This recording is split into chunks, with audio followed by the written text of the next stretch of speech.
वित्त मंत्री निर्मला सीतारमण ने वित्तीय वर्ष 2024 से 25 के लिए बजट पेश कर दिया है।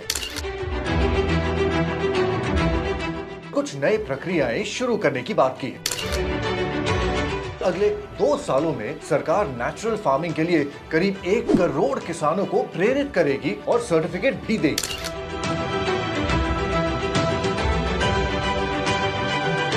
पूरे भारत की नजर आज के बजट की तरफ थी, जहां पेशेवर लोग अपने लिए नए टैक्स रेजिम को ढूंढ रहे थे। वहीं हर वर्ग और हर आयु का व्यक्ति अपने भविष्य को निहार रहा था। बजट 2024 से 25 के मुख्य केंद्र में गरीब, युवा, महिला और किसान रहे। अगर इस बजट की थीम की बात करें तो मुख्य विषय एम्प्लॉयमेंट, स्किल डेवलपमेंट, MSMEs और मिडिल क्लास रहा। भारत सरकार इस बजट में किसान और ग्रामीण विकास के लिए बहुत सारे नए सौगात लेकर के आई है। ग्रामीण विकास पर इस वर्ष 2,65,808 करोड़ और एग्रीकल्चर और एलाइड एक्टिविटीज पर 1,51,851 करोड़ का एक्सपेंडिचर एलोकेट हुआ है। मैं हूं आपका होस्ट आदित्य और आज हम आपके साथ बजट 2024-25 के फार्मिंग बजट को डिस्कस करेंगे।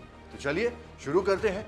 इससे पहले चैनल को सब्सक्राइब जरूर करें और बेल आइकॉन जरूर दबाएं ताकि हमारी अपडेट्स आपको सबसे पहले मिलते रहें। इस बजट में कृषि संबंधित इन बातों पर विशेष रूप से ध्यान दिया गया, जैसे कि नेशनल कोऑपरेशन पॉलिसी, आत्मनिर्भरता यानी कि self dependency in oil seeds, vegetable production and supply chain, release of new varieties, प्राकृतिक यानी कि नेचुरल फार्मिंग, झींगा यानी कि श्रिम्प का उत्पादन और एक्सपोर्ट, डिजिटल पब्लिक इंफ्रास्ट्रक्चर यानी कि DPI। इन सभी के अलावा फ्लड और इरिगेशन, सस्टेनेबल एनर्जी, रिसर्च और डेवलपमेंट के साथ साथ मैन्युफैक्चरिंग और फूड सिक्योरिटी की भी बात की गई। तो चलिए बारी बारी से जानते हैं सबके बारे में। नेशनल कोऑपरेशन पॉलिसी से शुरुआत करते हैं। इस बजट में सरकार ने कोऑपरेटिव सेक्टर में systematic, orderly and all round development पर जोर दिया है।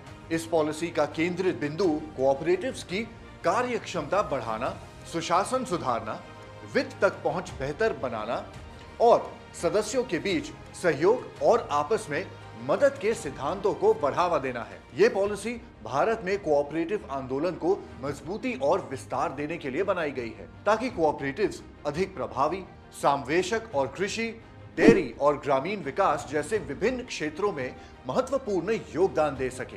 आत्मनिर्भरता यानी कि self dependency in oil seed. Bharat सरकार ने इस बार ऑयल से डिपेंडेंसी को कम करने का प्रयास किया है। भारत अपनी डोमेस्टिक डिमांड को पूरा करने के लिए बहुत सारे एडिबल ऑयल्स इंपोर्ट करता है। ऑयल सीड्स में सेल्फ डिपेंडेंसी से ये इंपोर्ट बर्डन सिग्निफिकेंटली कम हो सकता है और फॉरेन एक्सचेंज बचाया जा सकता है। मस्टर्ड, ग्राउंडनट, सेसमी, सोयाबीन और सनफ्लावर जैसे ऑयल सीड्स की कल्टीवेशन को प्रमोट करके फार्मर्स को बेटर रिटर्न्स और इनकम स्टेबिलिटी मिल सकती है। ऑयल सीड्स का डोमेस्टिक प्रोडक्शन बढ़ाने से एडिबल ऑयल्स की स्टेडी सप्लाई इंश्योर होकर फूड सिक्योरिटी में कंट्रीब्यूट किया जा सकता है। ऑयल सीड्स प्रोडक्शन एनहांस करने से फार्मिंग, प्रोसेसिंग और रिलेटेड इंडस्ट्रीज में ज्यादा जॉब अपॉर्चुनिटीज क्रिएट हो सकती हैं। ऑयल सीड्स में सेल्फ रिलायंस से रूरल इकोनॉमी स्टिम्युलेट हो सकती है और इंपोर्ट्स पे डिपेंडेंस कम करके लोकल प्रोडक्शन और प्रोसेसिंग बढ़ाकर ओवरऑल इकोनॉमिक ग्रोथ में कंट्रीब्यूट किया जा सकता है। डोमेस्टिक प्रोडक्शन से प्राइस स्टेबलाइज करने में मदद मिल सकती है और कंज्यूमर्स को ग्लोबल मार्केट्स की वॉलेटिलिटी से प्रोटेक्ट किया जा सकता है। ये फैक्टर्स हाईलाइट करते हैं कि ऑयल सीड्स में सेल्फ डिपेंडेंसी भारत की इकोनॉमिक स्टेबिलिटी और ग्रोथ के लिए कितना जरूरी है। Vegetable production and supply chain की बात करते हैं। FPOs यानी कि फार्मर प्रोड्यूसर ऑर्गेनाइजेशंस, कोऑपरेटिव्स और स्टार्टअप्स का प्रोत्साहन किसानों को सब्जियों का बेहतर संग्रह और भंडारण करने में मदद करेगा। इससे फसल के नुकसान को कम किया जा सकेगा और सब्जियों की शेल्फ लाइफ बढ़ जाएगी। सही मूल्य प्राप्ति, इसकी बात करते हैं। मार्केटिंग और सप्लाई चेन सुधारों से किसानों को अपनी उपज का उचित मूल्य मिल सकेगा। बेहतर मार्केटिंग टेक्निक्स और सीधे बाजार तक पहुंच से किसान अपने उत्पादन को अच्छे दाम पर बेच सकते हैं।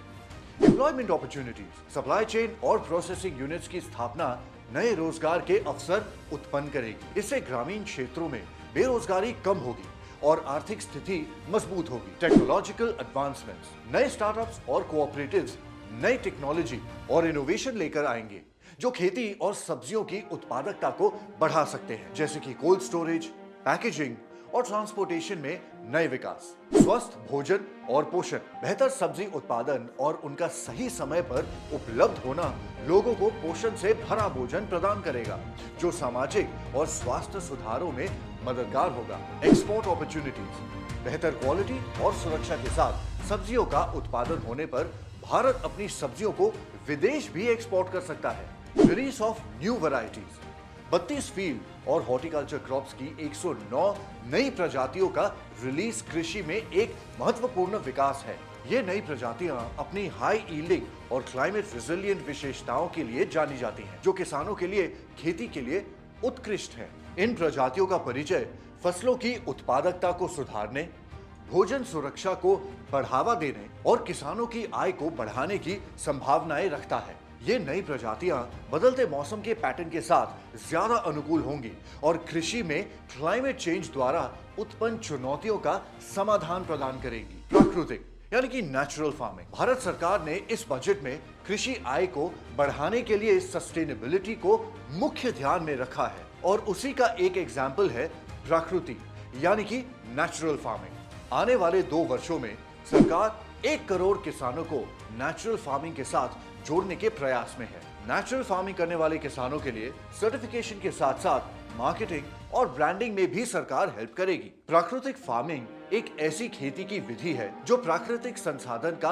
उपयोग करके बिना रासायनिक उपचार और कीटनाशकों के अपनाई जाती है। ये खेती पर्यावरण को सुरक्षित रखती है और मिट्टी के स्वास्थ्य को बनाए रखती है। प्राकृतिक खेती के कुछ मुख्य सिद्धांत हैं। केमिकल फ्री फार्मिंग, इसमें किसी भी प्रकार के रासायनिक उपचार, कीटनाशक और सिंथेटिक उर्वरक का उपयोग नहीं किया जाता। इससे मिट्टी, पानी और फसलों पर रासायनिक प्रदूषण का खतरा नहीं होता। लोकल रिसोर्सेज, प्राकृतिक खेती में स्थलीय उपलब्ध संसाधनों का उपयोग होता है, जैसे कि गोबर, नीम, गोबर गैस, स्लरी और पंचगव्य। कॉम्पोस्ट एंड मैन्योर, मिट्टी की उपजाऊ को बनाए रखने के लिए घरेलू खाद और कॉम्पोस्ट का इस्तेमाल होता है, जो कि मिट्टी को पोषक तत्वों से समृद्ध बनाते हैं। बायोपेस्टिसाइड्स, प्राकृतिक उपचारों जैसे नीम स्प्रे, गार्लिक स्प्रे और हल्दी पेस्ट का उपयोग कीटनाशक के रूप में किया जाता है। क्रॉप रोटेशन एंड डाइवर्सिटी, फसलों की आदि का पालन और फसलों का विविधीकरण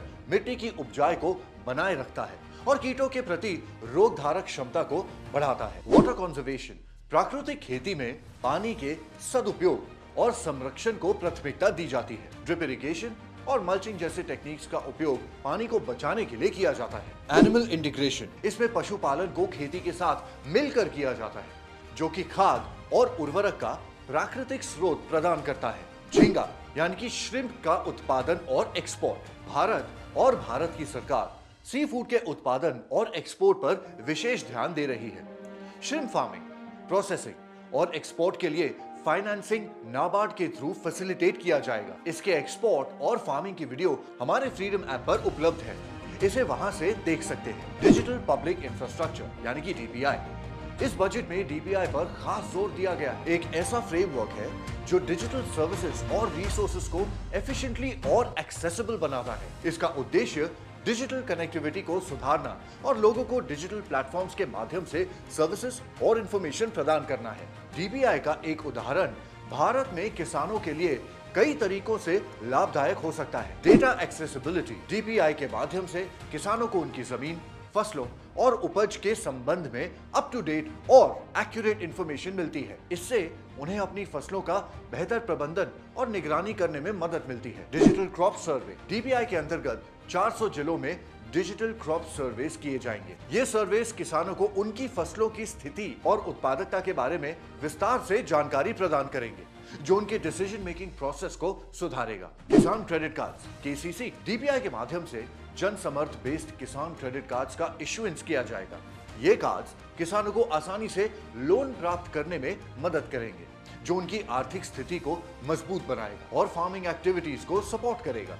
digital payment systems, DPI digital payment systems को प्रमोट करता है, जो किसानों को डायरेक्ट सब्सिडीज और पेमेंट्स रिसीव करने में सहायक होते हैं। इससे मिडिलमैन के बिना डायरेक्ट पेमेंट्स मिलती हैं और ट्रांसपेरेंसी बढ़ती है। ऑनलाइन मार्केट एक्सेस डीपीआई के माध्यम से किसानों को ऑनलाइन मार्केट प्लेसेस तक एक्सेस मिलता है, जहां वो अपने उत्पाद सीधे कस्टमर्स को बेच सकते हैं। ये उन्हें बेहतर प्राइस मिलने में मदद करता है और उनके प्रॉफिट को बढ़ाता है।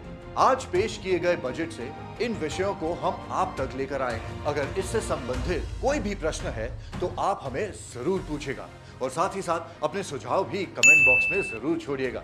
और हमेशा की तरह अगले वीडियो तक एज ऑलवेज हैप्पी फार्मिंग, क्योंकि अब तो ऐसा ही लग रहा है फार्मिंग और हैप्पी होने वाली है।